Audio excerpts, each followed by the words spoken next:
I have a confession. So, I'm like the wellness expert.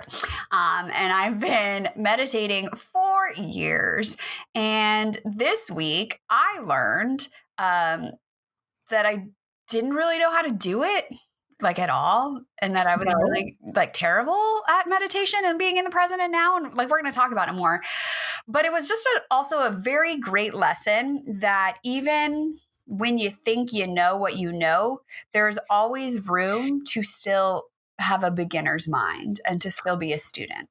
Yeah, you can always find room for improvement. Yeah. I was like, damn, I suck at this. And it's great because there's only room for improvement when you suck at something. All right, guys, let's go ahead and get started.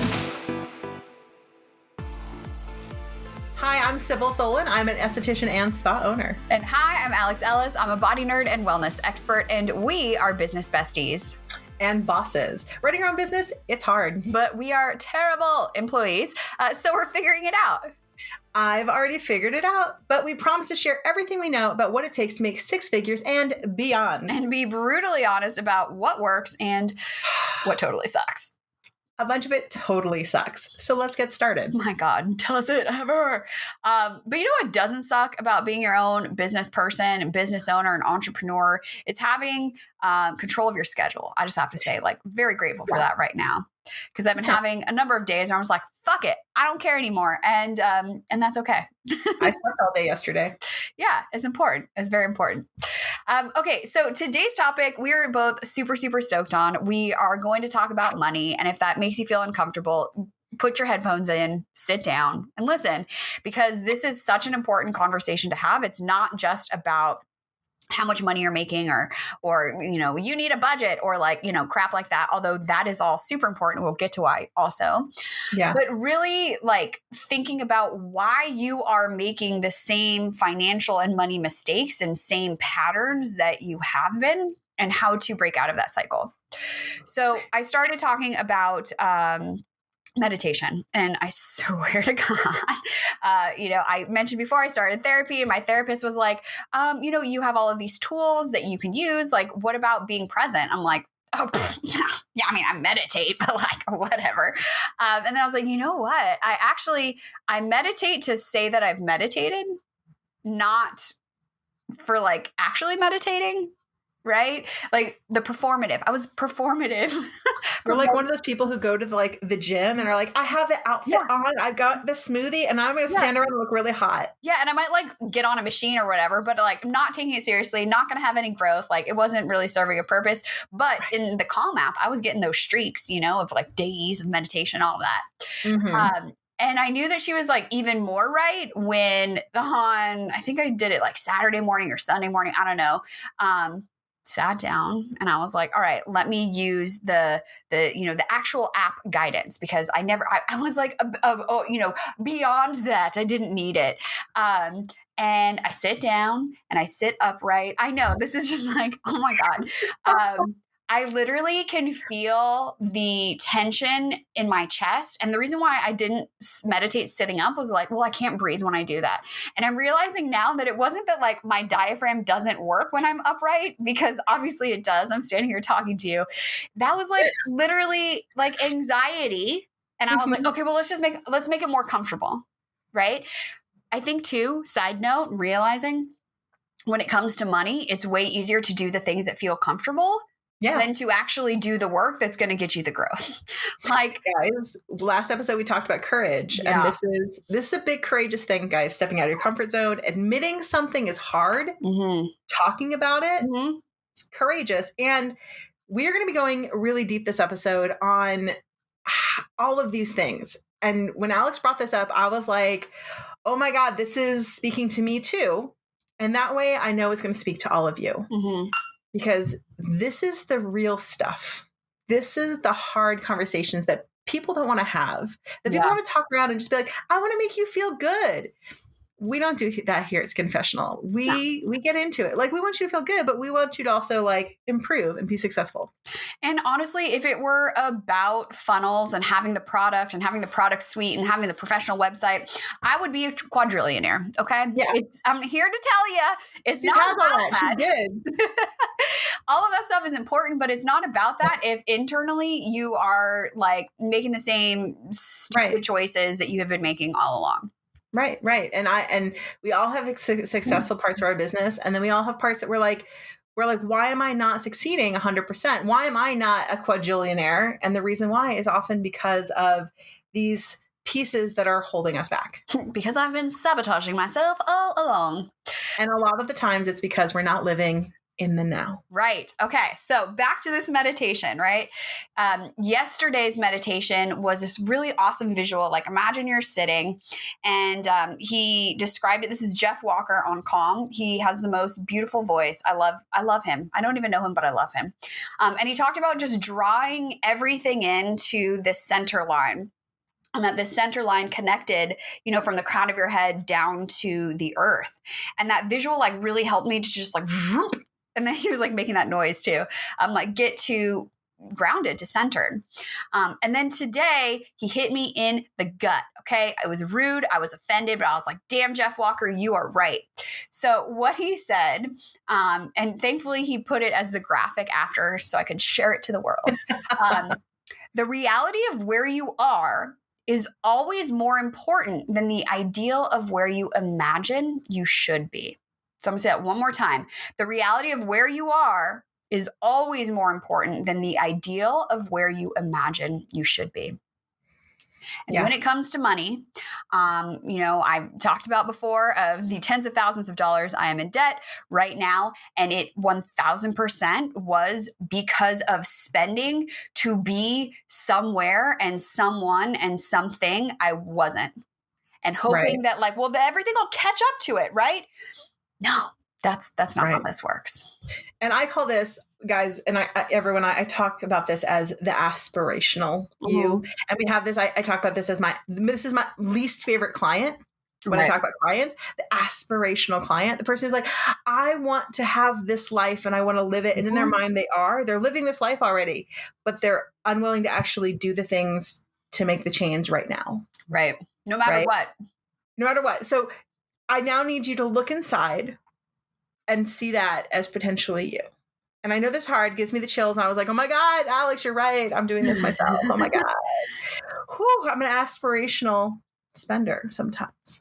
Yeah. The worst money mistakes I've ever made have been aspirational. Oh my God. I mean, for months I spent, and here's where I got kind of caught up, and I'm still like unpacking this in my brain and in my heart of like what this means. Because we've talked about too, is like, you have to become the person you want to be to step into that role. Absolutely. But external things, like this is what I was trying to do. I was, I got the Stitch Fix and I signed up for Daily Harvest and we had the food delivery kit and we had this and that. We had all this stuff, which is stuff that I want, but it was all externally trying to make me feel like the person I wanted to be. And like, stuff is never going to get you there. You were looking the part instead of being the part. Yes. Yeah. Right. Yeah. And this is, I think, one of the things that's happening because of social. I do think a lot of this is social, because we need to look like this amazing space. We need to look like this thing is happening and we're doing it and we're successful when we're not actually walking the walk. No. Right. And I find this is what makes me really mad about spas, when I look on Instagram and I see these people with these beautiful spaces and I'm like, are you making the money? Right. Like, why did you build up that space? That you're not making money yet. Build up that space after you make money. I mean, if you decide you need to, because if you're making the money, do you really need the space? Right. You need the fancy walls. Well, I heard another thing this week, which is also why often we record episodes and we're like, oh my God, the universe is telling us like, this is what we need to speak on, about branding and how we think that branding is like the aesthetics of like what it looks like and what the colors are and like that, when really branding is like authenticity and like who you are and like what you say. Yeah. And that doesn't change, like I could literally be selling something completely different or doing something different, but my brand of me would still be me because I don't change. That's right. That's who it is. So one of the major things that we're talking about when we're talking about the choices that we're making with spending, all right, and these kind of the poor choices we're making over and over again, the money machine that is the bad spending habits, right? One of the things I think that happens is that we need to feel glamorous, right? We need to feel glamorous. We need to feel that we are worthy of these things and we deserve it. We deserve these things. But then there's a part of us that's like, but I don't really deserve it inside, right? Well, and it's, again, like, stuff doesn't bring you joy, and you only, and for a second, okay, right? The world is trying to teach you that you can buy your way to happiness. Yeah. But that's not the case, because for a second you're like, that Gucci bag, I mean, I bought it. And maybe if other people see me with it, I'll feel happy because they'll want to live my life too. Right. But are you enjoying your life? No. Right. This is something that Lindsay Brian Podvin, the financial therapist who we spoke with, like, go buy her book, the Financial Anxiety Solution. Like, she's the real deal, the shit. And I worked with her and it changed my life. Joyful, intentional purchases. And we were talking about this because she's like, I'm like, the biggest spending category, like, I buy dumb shit on Amazon. Like, I couldn't even tell you what I bought. And yet there's like $500 worth of charges that I don't have that money. Like, what the fuck is going on? And for me, it's like the rush of just like, oh, I just bought something. And then it arrives and like, I don't even care anymore. Like, the joy isn't there. Right. So I encourage you to like just make a list of things that when they show up, that every time you see that thing, you use that thing, whatever, that it's really going to bring you joy. And just like putting pause on that and like actually thinking about it has allowed me to be way more like practical and strategic about how I spend money. Right. So I got some money for my birthday, and for the first time in my entire life, I didn't already have something I wanted to spend it on. I was able to like sit back and really think about like what I wanted to buy. Also, let's talk about familial money stories. Already, the giver was telling me what I could and could not spend said money on, which I was like, this is so weird. It was like a gift to me.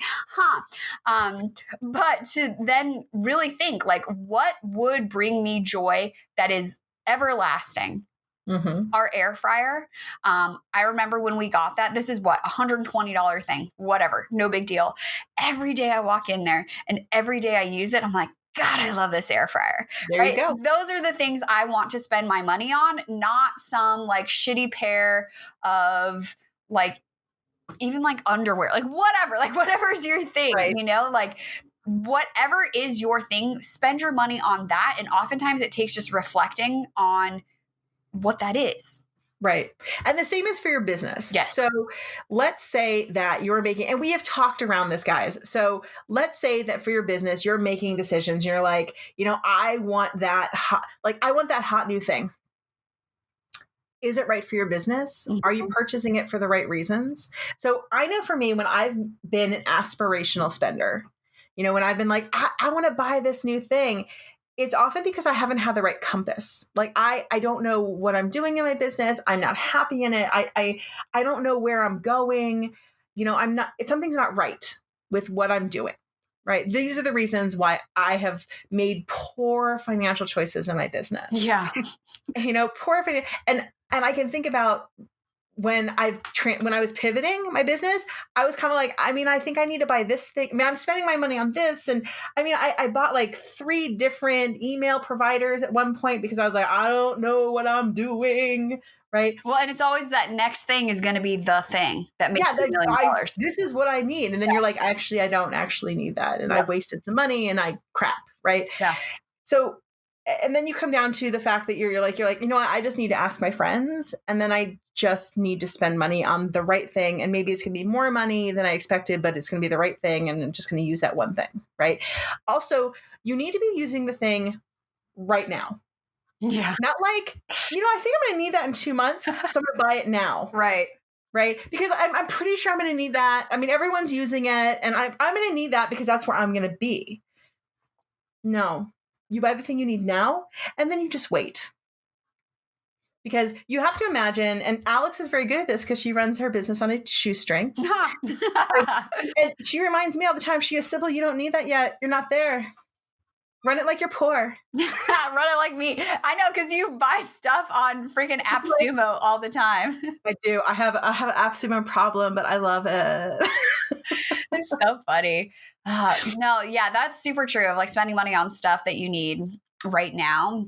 Right now. And you Right don't now. need a ton of stuff. You need a way to, if we're speaking online, like deliver said thing. So in person, that is your spa, right? Or Right. That's the space, like all of that. So something to deliver the thing, something to charge for said thing, and some way for people to know that you exist. Like that's pretty much it. All the other stuff is like extra and it's nice and it's cool, but like you don't really need that. And people are going to be like, you need it. It's so important, right? Maybe you do, maybe you don't. You're going to wait until you have like the core items that you need, right? If let's say you're building a spa, guys, if you don't have a good bed, right, what are people going to lie on? On the floor. Right? I mean, I literally just had this conversation with somebody. I was like, so you spent how much money on this paint on your walls? And then you spent how much money on this piece of crap bed? Right. Okay. All right. Cool. So these were awesome choices, not awesome choices. Right. Right. So we have to think about the things that are important, maybe not even to us, but the people that we're serving. Right. Even beyond the aesthetic that we feel is important. Oh, yes. Right. So Alex, when you're buying things for your customers, what are you thinking about that's important to them? How can I make the experience as seamless and beneficial for them? That's right. And so for everyone out there, we need to think about that as well. We are moving into a digital age. So if you're not running an email marketing list and doing it well, you're missing out. This is something you should be doing. So if you're going to be aspirational, that is a place to be aspirational. Don't be aspirational in maybe a place where you're like, I can't wait to have, I don't know, that new X machine, when you're like, you're not even like sending emails to your clients yet. Yeah. I think there's a balance between being practical and that aspirational. But I think it comes back to exactly what you're saying of like having your compass, having your mission, knowing what you stand for, knowing what you're here to do, knowing who you serve and how you serve them, and then figuring out how you can do that better. Absolutely. It's not about the emotional spending to keep up with the Joneses, Yeah. So, like just a story on that, because I've been thinking about a lot of Facebook ads. And, when I was working with Lindsay, we were talking about Facebook ads and she's like, well, you're spending a lot on Facebook ads. Like why? And then the real reason was like, well, because I want to be like a real business. Right? Like I want to feel, I know, like business. God, there were so many things too. As I started to learn, I was like, oh, this is all about me just like showing up, like showing that I'm better than I feel on the inside. And so I cut all that back. And now I'm, able to strategically and practically think about, okay, what do I need to continue to grow, to serve my people and to bring more people in, right? All those things I talked about of like somewhere to serve them, some way to take their money, and then some way to let them know you exist. Right. So now I'm going to restart my Facebook ads from a place not of desperation, but of strategic action.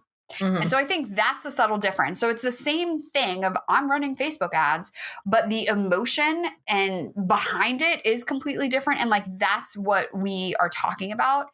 Yeah. And the only way I feel like to get at that is to be in the now, right? Is to bring yourself back to right in this moment and right now and be like brutally honest about what works and what totally sucks, right? Because if you're not and you're just chasing after this ideal that like might not even be what you want, which is ultimately what I found. Like all this debt that I have was to try to be like somebody that I don't even fucking like anymore. Okay. Right. So annoying. But just being present and honest with yourself. So I know for me, when I was building my business, that I left myself and I literally called it an innovation fund. Okay. So I budgeted a section, and when, we talked to Lindsay, we talked about budgets a lot. You've already said so many words that would have made me sweat 8 months ago. So I had something called an innovation fund, and I like to name my things, and I like to have big names and like huge ideals for them. Mm-hmm. Okay. So I had this thing called an innovation fund, and it was essentially something for me to put money into so that I could, really it should have been called the fuck up fund, but like it was called an innovation fund. I like that. And it allowed me to make huge mistakes or awesome discoveries. Okay. Because that's what innovation is. Innovation is is allowing yourself to fuck up badly or to find discoveries of amazingness. And it almost always was used for marketing, because marketing is what I like to do. And marketing is where I find, especially for spas, that we sometimes need space, and I would invest sometimes money into these things. And 90% of the time I would fail. I'd be like, well, that was $5,000 that I just wasted for the year. Right. On a bunch of crap. Because I felt like that too, where I was like, as I'm becoming bigger, I should really like put more money into like real marketing. And this was a time before social was so great, guys. Where now you can be like, social media is the best place to go to, but at the time, this was like what, 2004, so if you have something where you want to feel free to, fuck up and not feel bad, or you want to innovate in a way that, you don't want to feel bad about it, or you feel that it's really going to be successful, set aside a fund for that. Put money aside. Be aspirational in that way, but limit it. So as a emotional spender, I just have to say, like you said, all of these words that, like, honestly, like, for those of you listening right now, go back and listen to the episode with Lindsay. And you can hear my uncomfortableness the entire episode. Yeah. And like now when I hear you say this too, of like, oh, you have an innovation fund, I'm like, yeah, absolutely. Absolutely. But if that didn't make sense, right, what Sybil just said, I really strongly encourage you to get Lindsay's book, to go listen to that episode, to, work with a financial therapist or somebody outside of your brain who can call you on your emotional spending habits that aren't serving you. Right. So, and do remember for a second that we just had an episode about courage. And one of the things about courage is realizing that sometimes when you're outside your comfort zone is you go to somebody who can help you like in it. And that means like somebody like Lindsay, somebody else who can help you. Yeah. Right. And be very sure that the person, believes in what you believe, that they, especially like business coaches, that they live a lifestyle that you want, that they attract people of integrity around them. Like, I need to send Lindsay a message and be like, hi, I just want you to know that like I talk about you on every episode of Skinfessional. But she does this awesome networking event, like literally follow her on social media. This is a Lindsay, We Love Lindsay show. And everybody in that room was amazing and awesome. People I want to spend time with. And then now I'm like close friends with someone that I met through this networking event. So wonderful. When you are in the present and grounded with yourself and clear on your mission, you can make these decisions from like strategy and practical, like not, oh, I want to be like them. Like I want the Gucci bag, like, whatever that is. And I'm not saying that like the Gucci bag is bad, like whatever, like you do you. But for me, that was like trying to chase something that wasn't true to who I am and who I want to be. Right. Right. And when we're talking about like those kind of like same money mistakes that you might be falling into, these pit holes that you're like, oh, I'm back there again. And I'm finding myself, in this hole again, and I'm unhappy and I'm not getting to where I want to be. It's often not about discipline. I find that people are like, I just need to be more disciplined. Yeah. Right? Willpower. Right. It's not that, right. And it's about the idea that, you have these dreams and you are allowed to have those dreams, but sometimes those dreams, because I'm a dreamer, but sometimes those dreams, they need to be kind of brought down on paper and planned. The dreams need to be planned And it's hard, guys. So people don't like to talk about this because this is the hard stuff. It's the hard, boring stuff. This is the boring stuff. Nobody wants to live in the now because it's boring. Yeah. Future is fun. Yeah. Past is like glamorous because you're like, oh, I can just look at it and I can make it interesting. Who can make 2020 interesting and better? Everyone. You're like, by 2020, I mean, it wasn't that bad, right? I'm already hearing that. It wasn't that bad. I'm like, oh my God, really? Okay. Oh my God. I mean, we can all look at it with rose-colored glasses when it's past. Yeah. You are just so hitting it on the head of like all of the financial mistakes that I feel are choices that I have made is about not being like in the moment. I'm just, oh my God. Like you guys, if you're watching this video, you're watching my whole life flash before my eyes right now. But Alex, you're the one who brought this to me because you made me, I was like, when you said that to me, I was like, boom, light bulb. I was like, oh my God, that's what I've been missing. And I, in general, feel that I have my finances crazy on lockdown. Yeah. Like, it's not something I have problems with. Like, I'm very good with my financials. Like, my financial advisor is always like, I don't know how you find money, but you just do it. Right. He's like, you make money and you find money. He's like, you're a magic person. I'm like, I know, I can do it. I'm magical like that. It's a gift. But there are times where I have myself been like, made huge mistakes. And there's nothing that pisses me off more than when I have made money mistakes that I don't know why they happened. When I've like been like, I strategically made this choice. It was a bad choice. Fine, I can fix that. I know how it happened. When I'm like, I don't know where that money's going and I don't know how it's happening. I don't know what's going on. I have no idea what's going on right now. I'm just woo, right? And I talk to people and that's how so many people live. And we have a whole episode where I was like, I don't understand how this is happening. That was me 8 months ago. Okay, so I have like a practical question though, because you talk about this innovation fund and I love that idea and I will set that up. Like, again, I have a budget now, you guys. Like, who am I? But I want to budget it in, but I still don't have the monthly income to support all the budgets of the and categories of spending that I want to have and pay my basic stuff. So, like, what do you do if you're in that situation? Yeah. So, well, first of all, you can always find $2. Yeah. You can always find $2. And my innovation fund, when I first started in business, when I made like my second year in business where I made $10,000 and I was like, oh my God, this is amazing. Right. My innovation fund started with $2 a month. Right. Yes. Or with $2 a month. Yes. So sometimes it's not a big fund. It's a small fund. Because it's not about the money. It's about the fund. It's about the fund. It's about that habit of putting money aside. Like, yes. Thank you. Thank you for saying that. So everyone out there, sometimes I think we think of, once again, we aspire to these giant things. Yeah. But sometimes it's like a small thing and we forget that small leads to big. Yeah. Right. Because my inspirational fund first started with, I paid for Yelp. Right. That's what I did with it. I paid for Yelp. Do you regret that? No, just kidding. No, I actually don't. I never regret paying for Yelp. I really don't. I mean, I'm not a big fan of Yelp, but like Yelp pays for itself. Yeah. Like just the basic Yelp pays for itself. Like $120 a month pays for itself. And that's what I found with my innovation fund. Right. Well, and that's also what we've talked about before of like setting the bar super low.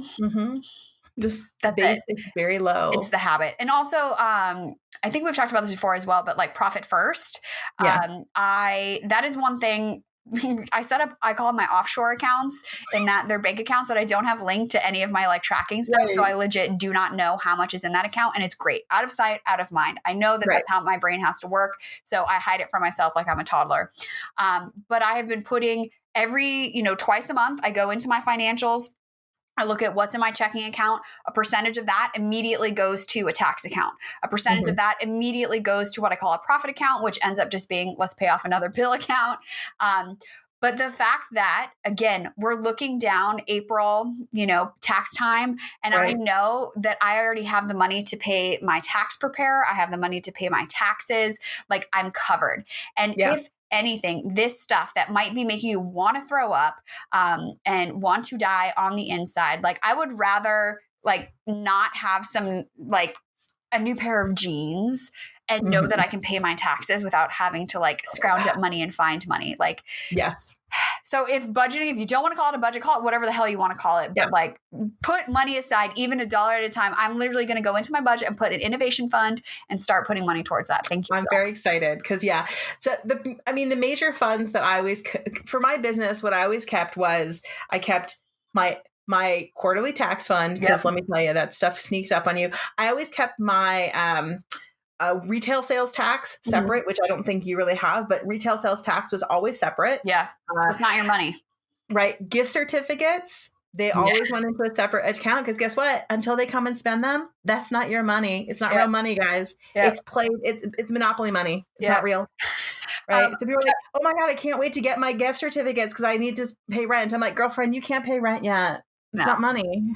What about your live event money that you should have put in a separate account, but you like paying rent with it? Right. Yeah. Can't do that. I always set aside, if I possibly could, 3 months of rent for my rent spa money. Right. And then I usually had like the emergency fund, which when I first started was like $50 a month. Like that was my emergency fund when I first started in business. Like I was like, hey, this is what I can afford. This is what I get. One of the things that I found to be really helpful with an emergency fund, because also so many of us have variable income, right? You can't, so many budget things are like, okay, well, put 20 aside or 50 aside. And that just made me super nervous. So yeah, I do a percentage and I have a spreadsheet, and I'm sure there's all softwares that would do it. I just start with a basic, Excel spreadsheet. So that no matter what that number was, I knew I was putting something, because again, it's more about the habit of putting the money away.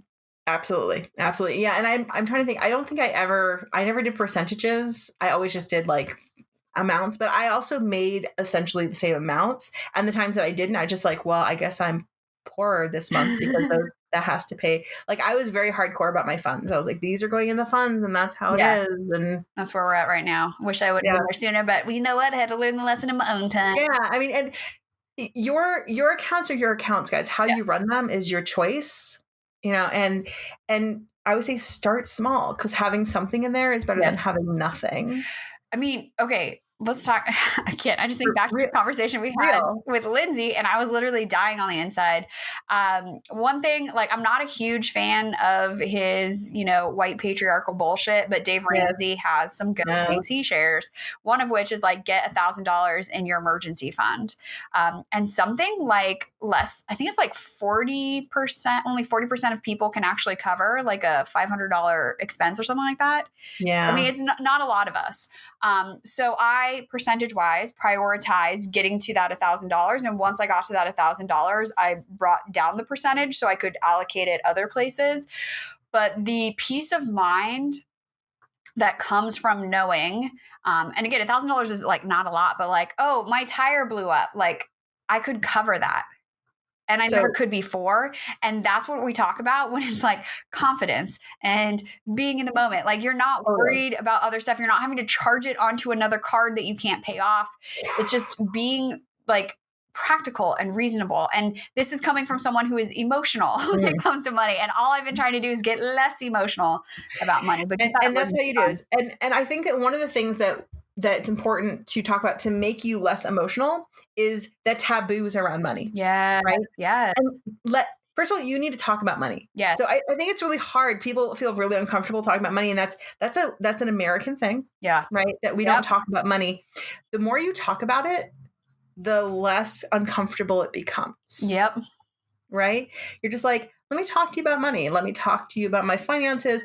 I talk to clients about finances. My clients know that they can talk to me about, they're like, I'm working on a budget. Like, Sybil, you're really good with budgets. Sybil, you're really good with that. And so my clients talk to me about finances all the time. I talk about beauty budgets all the time. Like, let me talk to you about your beauty budget. What can we do about that? And I was like, what's a beauty budget? Now I have one. What is how you pay for your product with me? Dangerously low. It's really disappointing. Right? It's important that you and anyone else manages to talk about money. Yes. Right? Because we've talked about it before. The mindset around money, how you speak about it is important. Yes. Right? It's money is energy, and energy flows in and it flows out, and you're either blocking it or you're not, It's all about what you think about money. and bringing it out of the darkness, speaking about it positively, and keeping in your heart, knowing that it will come to you, but also knowing that you have to work at getting it. Which almost I would like push back at. Like, I mean, other people make lots of money and they don't have to work for it. You know, that's like Every single person works for their money. I know. But that is, I'm Every triggered. single person works. I didn't say you had to work hard. Thank you. Thank you. Every single person works for their money. I almost just killed myself by tripping over stuff on the floor in here. I know. I didn't say that you have to work like extra hard for it. You have to, but everybody works for their money. Unless like your parents worked for their money and you inherited it. God, I wish I was like a Rockefeller. No, I don't. Just kidding. They seem miserable. But everybody works for their money somehow. That's so true. Okay, right? So here, I have a question for you. Solve my problems, okay? I feel like I have, as I look at my financials and, we've talked about looking at your numbers all the time, I am really, really great at making $3,000 a month. I want to make more than that. I realize I basically have been making a part-time income for like 8 or 9 years. Right. I'm over it, but really I'm not, because we're still here. So the barrier of like how much money you make. Yeah. So how did you overcome those money blocks? So Alex, when are you increasing prices? I did. I'm going to increase prices again in May. And when are you raising your current clientele? Never. Okay. Well, I know we disagree on this, but I don't think that it's not that alone. Sybil, how did you make more money and move through the blocks of not making more money? Damn it, Sybil. Why? Let me tell you the story again about the year that I broke my business. Yeah. And I raised all my clients a ton of money, and it hurt my soul and made me go crazy. And yet I made more money than I've ever made. And that's how I made more money. And that's literally actually how I started like making more money than I've ever made. But what about when you do make that more money and then you get uncomfortable about it and then somehow there's a way to sabotage yourself? I mean, those are all different questions. I know. I'm asking them now. So then you work through those things, and you definitely have, those are definitely issues. And I definitely got really uncomfortable because there was definitely self-sabotage in some places. And that's a whole nother episode to talk about. We can do, because like that was self-sabotage and getting on your high horse and being too tight with your money is also an issue. Yeah. Yeah. But when asked, and that's the first thing I always tell somebody is like, increase your prices and raise your current clientele. I did not say raise them so much. I don't say raise them 50%. Remember, I've continued to say raise them. I know.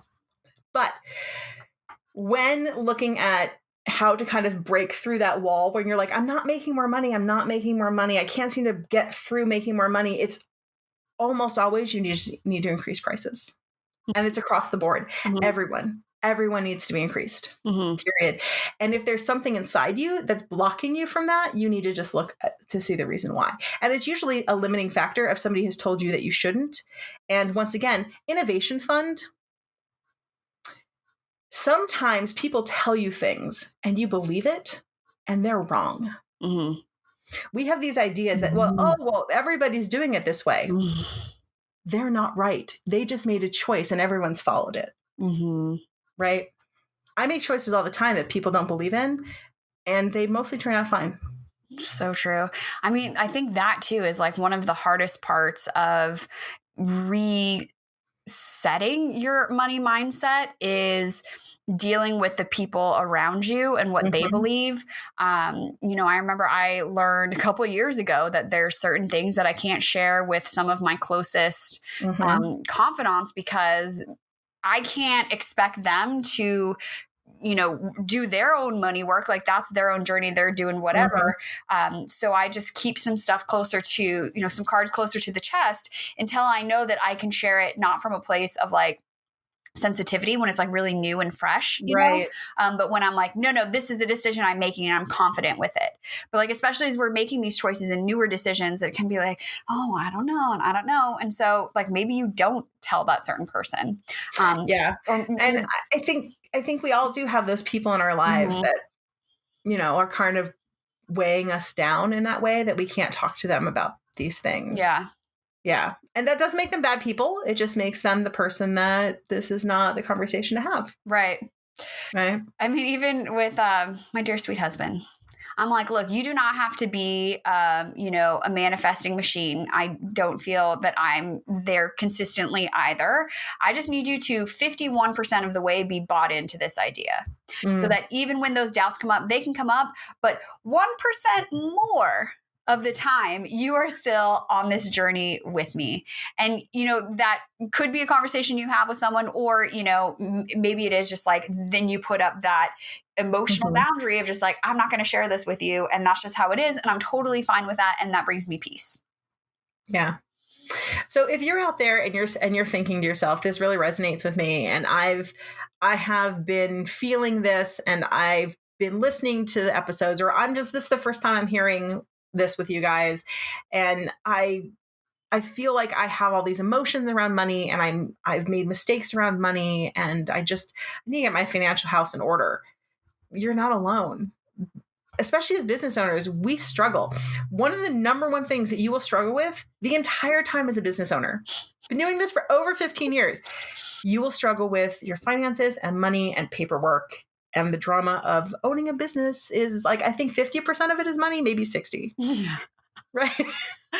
Right. So true. We have like the PPP right now, and we have tax time is coming. And like, let's not even talk about what inventory is like. And returns for product and shipping, and like half of the things we do. Yeah. Right. So if you're sitting around and thinking, wow, I've had some epiphanies, and I definitely need to re-listen to this episode, and maybe I want to go listen to the one on courage and FOMO, and I know branding. We've really gone on branding as well, and the one with Lindsay, because she clearly I love her. amazing. I'm literally gonna go send her a DM. Yeah, she's amazing, and she was incredible. I also I do want to take a moment to thank you, Sybil, because I remember, I'm pretty sure I was crying to you about money, and you were like, we know someone who can help. And I was like, what do you mean? And you're like, we know someone who could help. So thank you for being welcome. my business bestie and kicking me off the cliff, because holy shit, has that been such an epic journey that I can't wait to sit across from Oprah and tell her about this. I know. Of just really self-discovery. I think, living in the now and getting to know yourself and being okay with the not so great parts, and also willing to change and willing to accept who you are in this moment exactly as you are, knowing that you are worthy of even just love. That to me is the part of being a business that nobody talks about. It's not about the funnels. It's not about the Facebook ads. It's not about your menu. It's about being authentically yourself and okay with who that person is. It is so much of that. And it's also about knowing that it's okay to be who you are right now, wherever you are in that journey. That if you are looking at yourself and being like, I want to be there, you might get there. But right now it's okay to be right where you are. And if I'm struggling in my home and I can barely make ends meet, that's okay. That person who's there started at that point too. The person who's on the journey, they're all those steps, and we've all been on all those steps. Okay.